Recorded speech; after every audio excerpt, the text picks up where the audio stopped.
नमस्कार, मैं हूं मनीषा बोंद्रे और आप देख रहे हैं केसरी उजाला न्यूज। नागपुर स्थित उप मुख्यमंत्री देवेंद्र फडणवीस के देवगिरी आवास पर अमरावती से आए फांसीवादी समुदाय के लोगों ने अपनी विभिन्न मांगों को लेकर धरना प्रदर्शन किया। समृद्धि महामार्ग बनने से फांसीवादी समुदाय के छात्रों के लिए बनी आश्रमशाला को हटा दिया गया था, जिसके बाद बच्चों के पुनर्वास और स्कूल के पुनर्निर्माण के लिए 6 करोड़ रुपए देने का वादा किया गया था, लेकिन यह फंड जारी नहीं किया गया। इस दौरान छात्रों के साथ उनके माता पिता भी यहाँ मौजूद रहे और उप मुख्यमंत्री देवेंद्र फडणवीस के देवगिरी आवास पर स्कूल भरो धरना प्रदर्शन किया।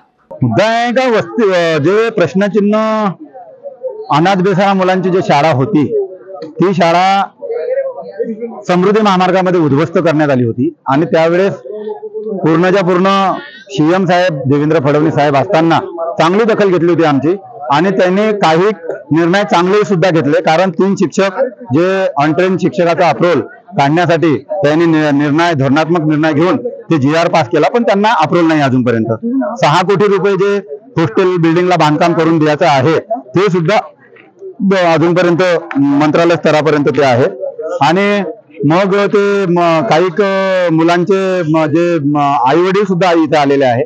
म्हणून या नात्यानं जे मुख्यमंत्री असताना साहेबांनी आमच्यासाठी चांगला निर्णय घेतलेला होता आणि याच ठिकाणी आम्ही आशा बागडून आलेलो आहे का हे मार्ग जे हे माझ्या मागण्या आहे ते आमच्या मागण्या फडणवीस साहेबच धोरणात्मक निर्णय घेऊ शकतात अशीच अपेक्षा घेऊन आम्ही या देवेंद्र फडणवीस साहेबांच्या देवगिरी कार्यालयामध्ये शाळा भरवण्याचं काम आम्ही केलेलं आहे।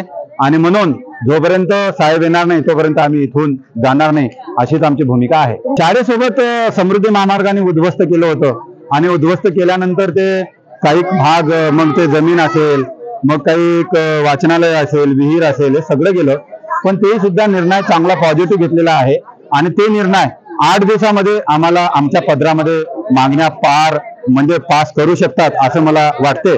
जर फडणवीस साहेबांनी हे मनामध्ये घेतलेलंच आहे आणि ते घेतील सुद्धा असं मला वाटते।